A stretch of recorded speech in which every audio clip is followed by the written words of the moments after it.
the North American economy was a barter economy. So the fact that silver dollars were available from Cuba, Havana, 60 miles south of Florida, was a huge thing. And not only that, is that Cuba was the biggest colonial military outpost because every convoy that came with silver from Mexico to Spain stopped in Havana. And Havana was a fortified town. It, in fact, had the only major shipyard in the Caribbean. No other country had a shipyard that built ships of the line and other military ships. You are listening to Historyman, the platform for historians, curators, and authors to tell their stories of the American Revolution, walk in the footsteps of heroes, and proclaim freedom reigns. On today's episode, we're with author James Giesler. James has a law degree from the University of Exeter and a master's in American Studies at the University of Seville. And he's the author of a new book, Francisco de Saavedra. Did I get it right? Francisco de Saavedra's American Revolutionary War. American Revolutionary War. So welcome, James. Thank you for being on Historyman podcast. James, we had an episode recently by Harold Gonzalez in the American Revolution, especially down in the Gulf of America, they call it now, with the Gulf of Mexico. Your book is about another Spanish hero of that time. Tell us how you came about writing this book, and a little bit about the hero and how we can get the book. Yeah. So the person you just mentioned, which I think is actually Galvez, General Galvez. So he was involved in the recapture of Pensacola, which had been taken by the British in the 7 Years' War, or the French and Indian War for you guys in America. And he had been sent there by the Minister of the Indies, who was in Madrid, and he ran all Spain's colonies. Galvez was also the nephew of the minister. So what happens is that Galvez is having a hard time from the junta, the Havana War Council, and because he was a young guy and the rest of the generals were jealous there. So the minister, the uncle, sends Francisco de Saavedra, who had been introduced into service in the colonial ministry because he was a great friend of Bernardo de Galvez. So what you would get here would be the coming together of two great friends, and Galvez would be, let's say, the more military guy in the front type of man, and Saavedra would be the guy in the background, the guy organizing the money, the logistics, to make sure that commanders agreed, to make sure that everybody was there on time. So that was Saavedra's magic, because up until the time that Saavedra arrived in Havana in January 1781, the French and the Spanish with the Spanish campaigns were in absolute chaos. So he comes into Havana and organizes the logistics and the getting together of all the commanders. That was the essence of his mission. That's fantastic. And we don't talk a lot about the minutiae or the machinations behind the scene. We have these armies going all over the world, far-flung places. When we talk about the British Empire, we talk about the Spanish Empire, and we talk about French who are trying to maintain their empire. We don't talk about, and the Americans, for instance, we don't talk about the economies that needed to go with it. How do you pay these soldiers? How do you keep the war effort afloat? And certainly the war effort from an economic standpoint was in disarray here in America at the time, correct? Correct. And actually, just in January 1781, which is when Saavedra arrives in Havana, over in the Pennsylvania line, George Washington is facing a mutiny. There were mutinous Continental Army soldiers wanting to go home, wanting to leave their posts, and several were actually executed. Many soldiers, in fact, the vast majority of the Continental Army had gone unpaid during the previous 7 years of the war, and the army were getting frayed, let's say, as the best description one can give it. So not only was there disarray amongst the Spanish and the French, there was beginnings of weakness within the Continental Army and the American efforts to shake off the British. It had been a long, stagnating war, and resistance was the best that could be offered. There was no victory in sight, including right through the year 1781, when eventually when the armies did get to start to march towards Yorktown, there were also mutinies in Philadelphia on the way down from New York amongst Continental Army soldiers. So pay and money and structure and agreement were the key things that came together in 1781 to make the great victory at Yorktown that made the British give up their effort to keep North America. It's interesting. We had talked to one of our podcast guests, Schweikert. Schweikert talked about the miracles of the Revolutionary War and how at Yorktown the French, in one of the only times that the French defeated the British in naval warfare, that was at Yorktown. But that would not have happened had it not been for the Spanish and their coming alongside the French and the Americans in that way. Tell us a little bit about that cooperation between the French and the Spanish to make Yorktown happen. Yeah, so again, up until 1781, the Spanish and French coordination in the Caribbean had been lacking. They had supposed to be cooperating on several fronts, including, let's say, making an attack on Jamaica, which was one of the Spanish objectives agreed with the French at the beginning of the war, but nothing had essentially happened. So what happens when Saavedra arrives in Havana in January 1781? He gets the Spanish to agree amongst themselves, but secondly, and also very importantly, there's a French naval detachment in Havana's harbour, 4 ships of the line, and 2 frigates and three cutters. They would bolster the Spanish Navy, who had 17 ships of the line. Ships of the line are the largest ships available. They have between 17 and 100 cannons on board. There's nothing bigger at the time. It's like that age's aircraft carrier. It's the big one. So there were a lot of naval assets, but they weren't being used. So what Saavedra does is he makes a pact, almost in secret, with the French commander, a guy called the Chevalier de Monte, and they start to prod the Spanish Navy, which was less aggressive than the French Navy, into becoming more active.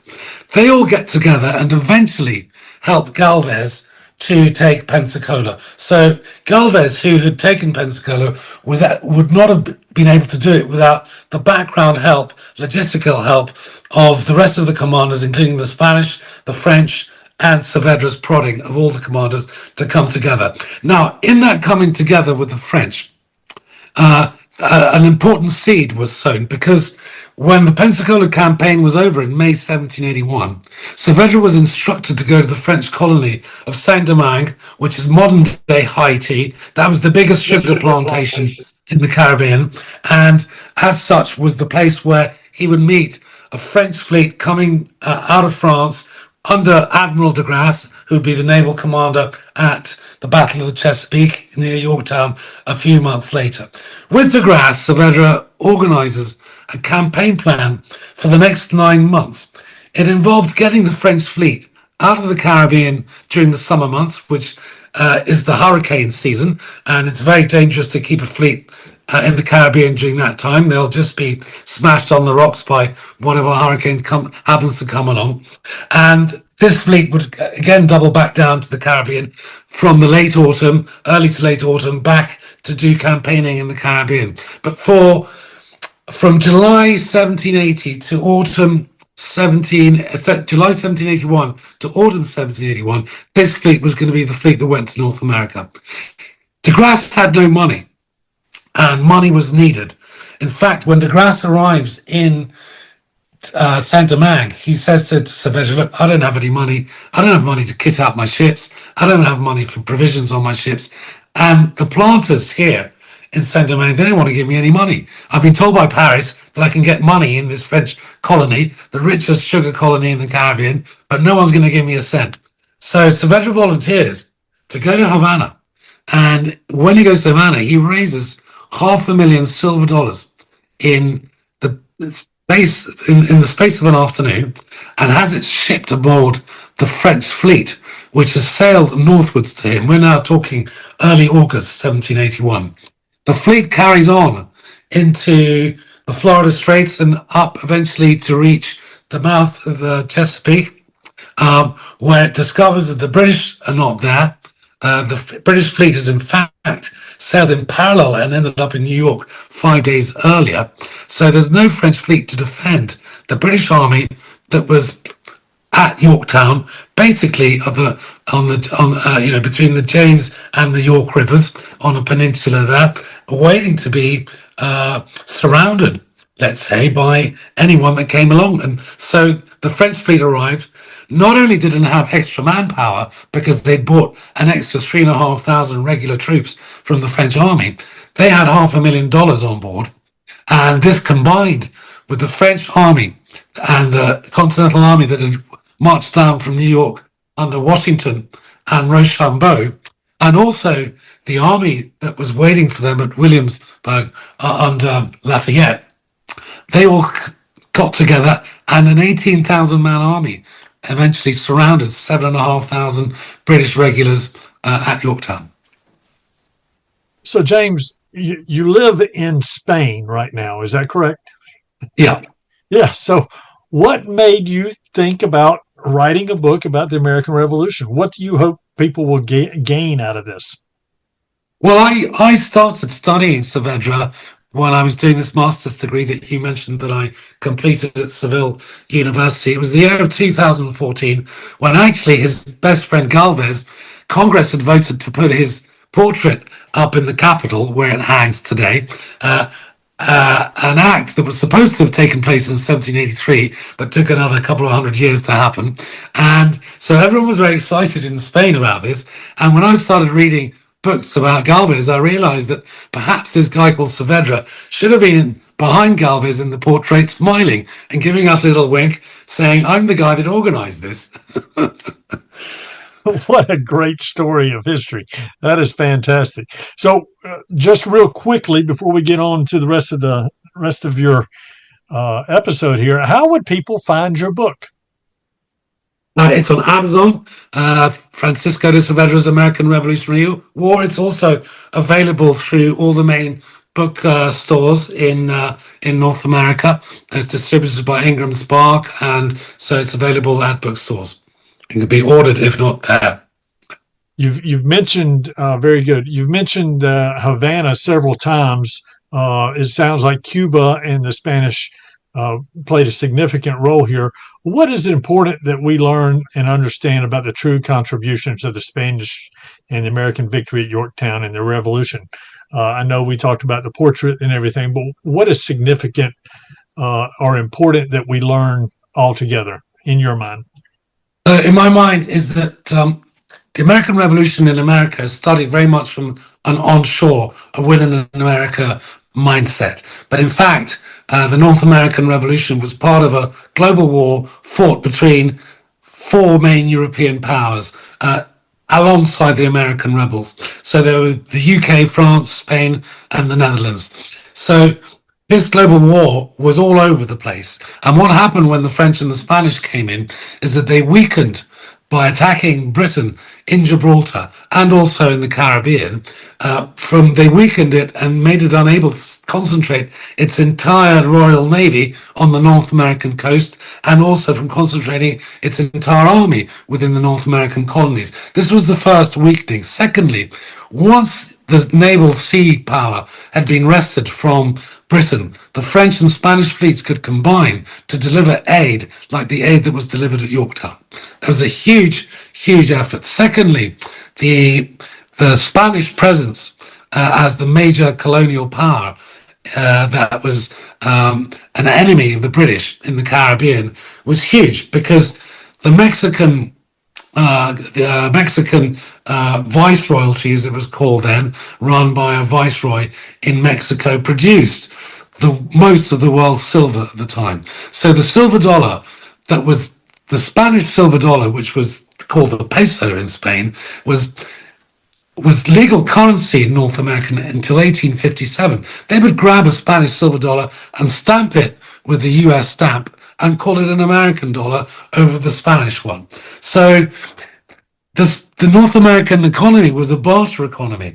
So the fact that silver dollars were available from Cuba, Havana, 60 miles south of Florida, was a huge thing. And not only that, is that Cuba was the biggest colonial military outpost, because every convoy that came with silver from Mexico to Spain stopped in Havana. And Havana was a fortified town. It, in fact, had the only major shipyard in the Caribbean. No other country had a shipyard that built ships of the line and other military ships. So it was like a fully equipped town ready for anything. And it was a huge help, not only from the military point of view, but also because Havana opened its harbor to the North American rebels, and a lot of trade would happen in Havana.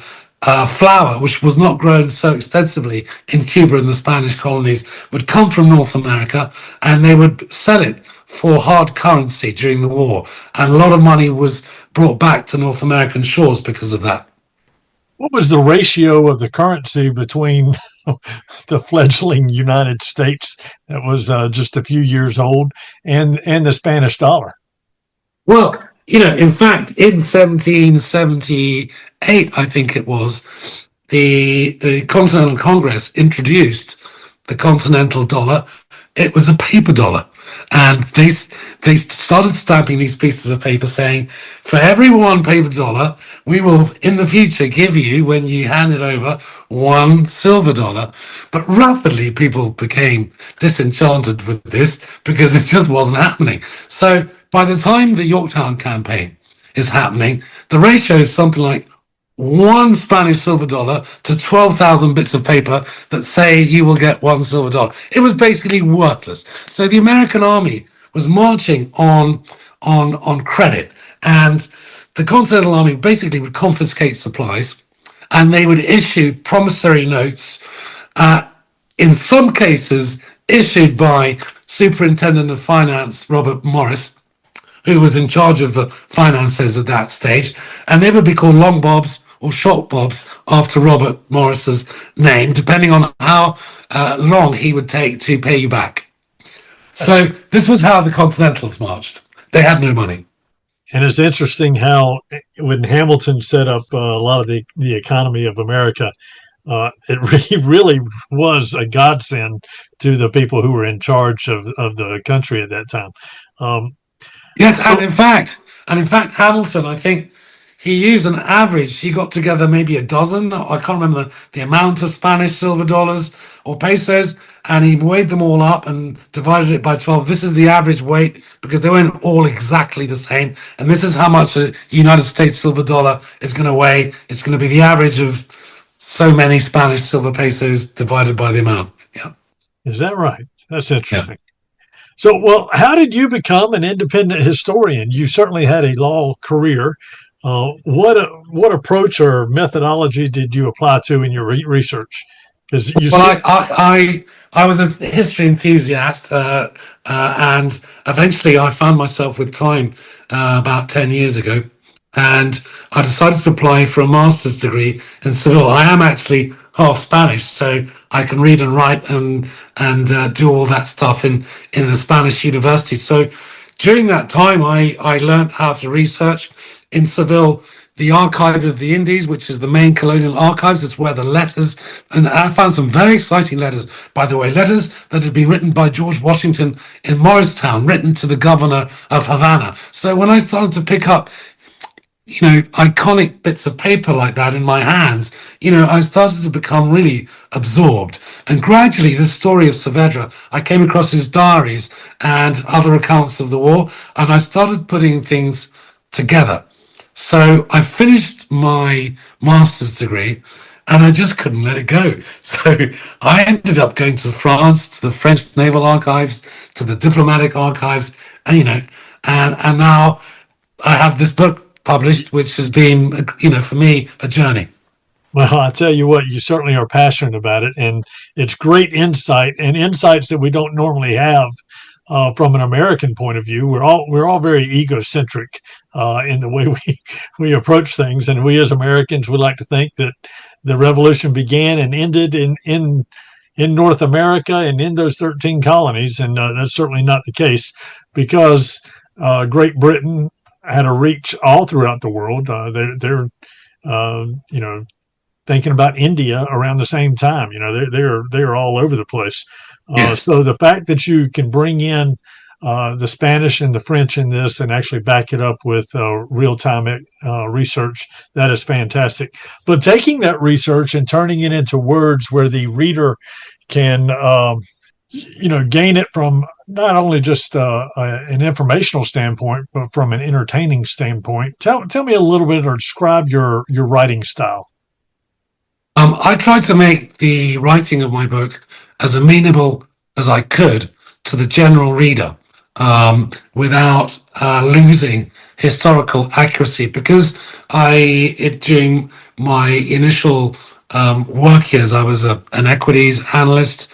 I was pretty analytical as to what I allowed myself to put in. So everything is based on letters from the French foreign minister, Spanish foreign minister, so historical accuracy is really what it's based on. It's based on Saavedra's diaries and also the letters he wrote back and forth to the various commanders and to Madrid. So that was my biggest thing, but I also had to turn it into a readable book. And it's very difficult to make stodgy old history into something that's readable. Some chapters will read a lot easier and some just have to deliver the information. So I apologize to anyone that finds some of the chapters good and some less easy to read. But, some of them read really well, like his journeys through Central America. They read like a travel log because he wrote beautifully and described the journeys to Havana, on board the ships and his journeys through Mexico, like you were reading a travel book. I'll tell you, I'm very interested in what I've read of the book so far. I am deeply thrilled to hear that part of history and how we tie into Spain, how we tie into Cuba, how we tie into France, and how all of those needed to come together to make this happen on a permanent basis as far as American independence is concerned. What do you think Americans should learn, or how should they approach alliances, or what did this teach you in regards to alliances that we can apply to today? Well, the most important point is let's go back to the French and Indian War. The French and Indian War, or the 7 Years' War as it's called in Europe, involves the British smacking the pants off the French in North America. They defeat the French Navy.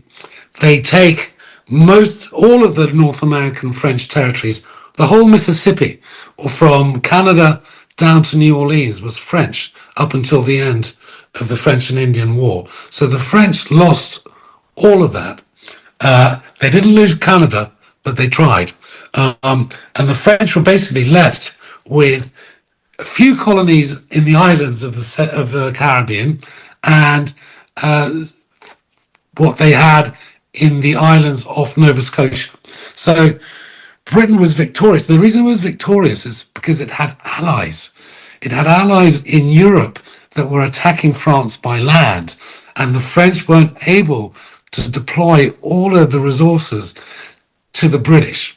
Now, what happened is that the British got super cocky after the second 7 Years' War, the French and Indian War, and they started making enemies of everybody. So when the beginning of the Revolutionary War starts, Britain has got no allies on the continent. There is no one to distract the French or the Spanish on the continent of Europe by making a war. So continental powers are able to deploy all of their might to defeat the British. So you might be the biggest. The message is, what I'm trying to say is that you might be the biggest guy in the schoolyard, but if you've got no friends, the rest of the school class is going to take you out because there's just too many. So is it where we are now with North America and the rest of the world? In Europe, we feel sometimes that NATO as an alliance is under threat. Of course, the United States rightfully thinks, and maybe correctly, in many cases, that it's over-contributing to the alliance. But the United States also benefits from the alliance. And in fact, now we have the fraying of the alliance and the United States starting to act more unilaterally, which is the position that Great Britain was in the 1770s in the American Revolutionary War. So that's the message that I would give North America now. We're coming to the end of our episode here, but let me ask you this. This is a question I ask all my guests. What does freedom mean to James? Well, freedom is the ability to do as you please on the most elementary level, and I think that is a value that's worth defending. That's a value we have across all our Western countries, and it's probably the most valuable thing that we have of anything in our Western style democracies.